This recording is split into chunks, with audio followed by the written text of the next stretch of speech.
पाहणीमध्ये म्हटलं तर ही शाळा पूर्णतः या शाळेवर आदित्य उद्धव ठाकरे साहेब यांनी पहिल्यापासून CBSE जेव्हा बोर्ड आणलं त्या दिवसापासून त्यांचं महानगरपालिकेच्या बऱ्याच शाळेंवर लक्ष, त्यातली ही एक शाळा. शाळेत जेव्हा आपण एंट्री केली त्याबरोबर मुलांना शाळा का आवडावी, अभ्यास तर नंतर, पहिले आवडावी का, तर त्याचं हे आपल्याला इथे खूप चांगलंच आल्यानंतर जो एक आनंददायी वातावरण आपल्याला मिळालं. आणि प्रत्येक वर्गामध्ये जेव्हा आपण व्हिजिट देत होतो तेव्हा असं लक्षात आलं की सगळी मुलं मध्यमवर्गीय आणि त्यापेक्षा खालच्या आर्थिक याच्यातली मुलं आहेत. आज मला अभिमान आहे की आदित्य उद्धव ठाकरेंनी ह्या महानगरपालिकेमध्ये अनेक बोर्ड आणले, पण त्याच्यातलं CBSE बोर्ड हे जास्तीत जास्त चांगलं काम करत आहे. म्हणजे मुलांवर मेहनत घेत आहेत, पालक पण त्या बोर्डमध्ये जाणं पसंत करत आहेत. SSC बोर्ड पण आम्ही तर SSC बोर्डमध्ये शिकलो, पण आत्ता CBSE बोर्डमध्ये ज्यावेळेला माझं मूल 10वीला बसतं त्यावेळेला त्याचा अभ्यास हा 12वी किंवा 13वीच्या अभ्यासक्रमासारखा अभ्यास असतो. आणि ह्या महानगरपालिकेमध्ये, या संपूर्ण मुंबईमध्ये 4 शाळा 100% रिझल्ट घेऊन आलेल्या आहेत. इथे विद्यार्थ्यांचा अनेकदा पट कमी होतो, पण या शाळेमध्ये कुठेही तो पट कमी झालेला दिसत नाही आहे. 34 मुलं या CBSEला बसली होती, 100% ती मुलं पास झाली. पहिलं विद्यार्थी या शाळेमध्ये 94% आणि काही पॉईंट घेऊन पास झालेला आहे. त्याच्याबरोबर दुसरा मुलगा हा 90% आणि पॉईंट. याचा अर्थ आमच्या मध्यमवर्गीय वस्तीमध्ये किंवा मध्यमवर्गीय वस्तींमधली किंवा त्याच्यापेक्षाही आर्थिक आणि कमी असलेली मुलं ही प्रायव्हेट किंवा उच्चभ्रू शाळेंना पाठी टाकतायत. कारण शेवटी ग्रहण काय करतायत तर ह्या शाळेतल्या शिक्षक वृंद यांना मी सगळ्यांना धन्यवाद देईन की तुमच्या मेहनतीचं, आणि पालकांना पण धन्यवाद देईन की तुम्ही तुमच्या मुलाला, त्या विद्यार्थ्याला शाळेतनं आल्यानंतर तसं घरी वातावरण करणं किंवा ठेवणं किंवा शाब्दिक आधार देणं. त्यामुळे मी पालकांचे पण आभार मानते, अभिनंदन करते. शाळेचं पण मी अभिनंदन करते, आभार मानते. आणि आदित्य ठाकरेंची जी विजन आहे, जी ह्या भारताचा नागरिक या तुलनात्मक स्पर्धेमध्ये राहिला पाहिजे, आणि तो पण महानगरपालिकेच्या शाळेतले विद्यार्थी पुढे जाऊन त्या सगळ्यामध्ये टिकले पाहिजे, आणि त्यासाठी त्यांनी घेतलेली मेहनत आज ती फळाला आली आहे.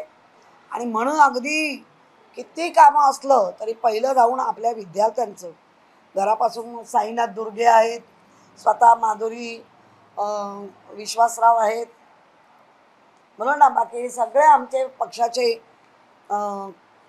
शाखा प्रमुख झगडे वगैरे सगळे, प्रवीण स्वतः या मॅडम आहेत इथल्या टीचर्स. त्यामुळे मला वाटतं आमच्या महानगरपालिकेचं शाळांचं कौतुक करावं तेवढं आहे. या माध्यमातून मी इथे असलेले DMC, इथे असलेले AMC आणि आधीचे आयुक्त आणि आत्ता आलेले आयुक्त सगळ्यांचं मी अभिनंदन करते. आपण चांगला फोकस केला आहे, अधिक कसं चांगलं करता येईल. कारण आता आपण कॉम्प्युटर लॅब पाहिली, त्याच्यामध्ये CSRमधून जे कॉम्प्युटर दिले गेलेत त्याच्यामध्ये ज्या 4 मुलांचं आपण सगळ्यांनी पाहिलं की ती 4ही मुलं स्वतःचं सॉफ्टवेअर डेव्हलप करून त्याच्यामध्ये, म्हणजे विदाऊट इंटरनेट नसलं तरी आपण कसं काम करू शकू हे त्यांनी डेव्हलप केलं. माऊस चालत नसेल आणि आपल्याला आता काम करायचं आहे तर आपल्या हाताच्या सगळ्या स्नायूंचा वापर करू. कारण असं करणं वेगळं आणि ते असं करून जे त्यांनी आम्हाला जे प्रयोग दाखवले ते इतके म्हणजे आमच्या तर कल्पनेच्या बाहेर. कारण ह्या कल्पना एवढ्यात लहान मुलांना, कारण हे कॉम्प्युटर युग आहे आणि कॉम्प्युटर युगामधली महानगरपालिकेची शाळेमधली मुलं इतकी एक्सपर्ट आहेत हे बघून आम्हाला खरंच आनंद झाला आणि ह्या सगळ्यांचं कौतुक. पालिकेच्या काही शाळा म्हणजे वरळीमधली जी शाळा आहे त्या ठिकाणी काही भिंती नटल्या गेल्याची देखील घटना समोर आली. याबाबत काही काही स्ट्रक्चर खरंच C1 कॅटेगरीच्या आधीच्या पायरीवर आहेत. C1 कॅटेगरीमध्ये गेलेले अनेक शाळा आहेत. भांडूपमध्ये सुद्धा एक शाळा C1 कॅटेगरीमध्ये केली आणि एक काय 1.5 किलोमीटरवर आज त्या शाळेची मुलं जात आहेत. हे सगळं 3 वर्ष 10 महिने 8 दिवसामधले सगळे फरक मी सांगते आणि याच्यासाठी श्वेतपत्रिका मागतोय. आता लोक आमच्याकडे येत आहेत तेव्हा आम्हाला कळलं की ती शाळेचा पुलडाऊन केली, शाळा तोडून टाकली आहे. पण अद्याप तिथे शाळा बांधणार की नाही बांधणार याचं कुठलंही उत्तर प्रशासनाकडनं मिळत नाही आहे. मला असं वाटतं इतकं छान प्रशासन त्याच्यावर जर शाळेंवर काम करत आहे तर काही शाळांचे स्ट्रक्चरल रिपेअर आणि ज्या पुलडाऊन केल्या आहेत शाळा तुम्ही तोडल्या आहेत त्याच्यावर पुन्हा शाळाच उभी करणं. कारण इथे मुंबईत या काही वर्षात बिल्डर लॉबी खूपच ॲक्टिव्ह झाली आहे आणि त्याला शाळा हॉस्पिटल अशी काय हे राहिलेली नाही माणुसकी. तर शाळेबदला शाळाच मिळाली पाहिजे, हॉस्पिटलच्या बदली हॉस्पिटल मिळालं पाहिजे, RG-PG तसेच राहिले पाहिजे. ही मागणी मी तुमच्या माध्यमातून करते. भांडूपची पण विजिट तोडली त्याच्यावर नाही केलं पाहिजे. हे सगळं तिथल्या लोकांना ज्येष्ठ होते काळजी त्यांच्या आजोबा ते स्वतः मुलगा 5 मध्ये जर असतील तर आम्हाला चांगलं काम पाहिजे. हे सर्व प्रकार डाऊन केले आहेत त्या का बांधल्या गुलाब किमान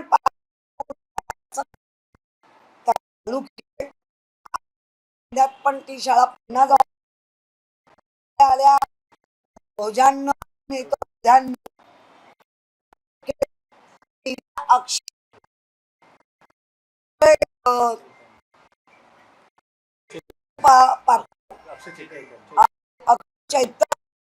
माध्यमातून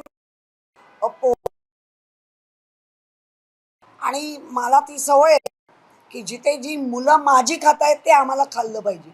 पण त्याच्यामध्ये आनंद आहे की कुठलाही वेगळे घटक अतिशय ऑइल किंवा अतिशय कमी तेल असं काही नसून इतका सुंदर तो चिवडा होता. त्यामुळे अक्षय चैतन्याचे पण मी मनापासून आभार मानते. आगार बाजारामध्ये शाळेतील बिल्डिंग आणि तिथे नवीन बिल्डिंगमध्ये वर्ग कमी पडत आहेत. काय शोकांती काय हां पण आताही तिथे ह्या शाळेला वर्ग कमी पडत आहेत आणि तिथे चालू केले. याचा अर्थ अजून अनेक अशा शाळा आहेत की 2-2 शाळा जवळपास करून 8वी 9वी 10वी तिकडे शिकवले, 5वी 6वी 7वी. पण जे KG पासून येत आहेत तो कुठेही पट तुम्ही कमी नाही करत आहात. तुम्ही चांगलं त्याला मॅच करताय की हां तुम्ही त्या सगळ्यांना घेऊन मॅच करत करत करत 10वीपर्यंत एवढा चांगला रिझल्ट येत आहे.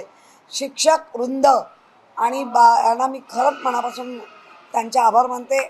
आता त्या शाळेमध्ये 8वी 9वी 10वी तर ह्या शाळेत 5वी 6वी 7वी तर असं जो वर्गीकरण चाललं आहे यासाठी लवकरात लवकर अधिक शाळा इमारती उभ्या राहायला पाहिजे. महानगरपालिकेचा शाळा बंद करण्याचा जो घाट चालला आहे जिल्हा परिषद पंचायत समितीमध्ये आम्ही ऐकतोय त्या शाळा होत आहेत. मराठी शाळा एकही बंद करू देणार नाही हे आमचं तुम्हाला सांगणं आहे. आदित्य ठाकरेंना कार्याध्यक्ष करण्याच्या ज्या बातम्या आल्या त्यावरून भाजपचे संतोष गिरे म्हणतात की आता पक्षात उरलं तरी काय. नाही, संतोष धोरेनं म्हणा आधी तुमचं काय उरलंय ते बघा, काय सुरून गेलात ते बघा. मुळात असे प्रश्न आम्हाला विचारू नका हो, ज्यांना तिथेच काय आता किंमत नाही. इथल्या सगळा काडी मोड करून गेले. कशाला बोलताय? स्वतःला प्रसिद्ध करण्यासाठी बोलताय का? आमच्या पक्षात काय चाललंय कळलं नाही का? अरे साधी तिकीट नाही मिळाली, आम्ही निवडून आलो 65, एवढं तरी ज्ञान असायला हवं. राज ठाकरे म्हणतात खराबसारखी प्रकरणं राजकारणाच्या सोयीनुसार बाहेर काढली जातात. आता त्याबाबत मी बोलणार जास्त नाही, कारण अतिशय किळसवाणी प्रकार आहे आणि त्या किळसवाणी प्रकारामध्ये अशांना न्यायालयाच्या बाजू भक्कम करणं गरजेचं आहे. आणि ह्या नालायकाच्या आजूबाजूला जेवढे लोकांचे आता त्या दमनियाबाई तर सगळ्यात पोलखोल करतायत, तर त्याच्याकडे नीट लक्ष देऊन मग नागरिक हा मंत्री आहे का, हा कोण आहे हे न बघता आणि काय काय त्याच्या सोबत राहून, कारण यांचे जर पीएच खाती उघडत असतील त्यांचा सहभाग कसा नसेल. केसरकरांना काय वाटतंय की हे सगळं सोपं आहे? भोंदूगिरीमध्ये तुम्ही किती उतरता हे पहिलं उदाहरण आहे. दमानियाने अजून एक दावा केला आहे की चाकणकरांनी बुंदूकड्याला जवळपास 177 वेळा कॉल केलेला आहे. नाही, आता तर चाकण कोणतीच कारवाई होत नाही. हा मुळात हेच आहे, ज्या गुन्हे उघड उघड दिसत आहेत आणि त्याच्यावर जर सरकार म्हणून काय करत नसतं, वाटतं पक्षाचा राजीनामा, महिला आयोगाचा राजीनामा यापेक्षा याच्यामध्ये करण्यापेक्षा अजून त्यांच्याला काय माहिती मिळू शकते त्यासाठी सगळ्या प्रोसेस ज्या आहेत त्या केल्या पाहिजे. बाकीच्या बरे ईडी EOW लावून हे करायला लावलात. आता काय होत आहे,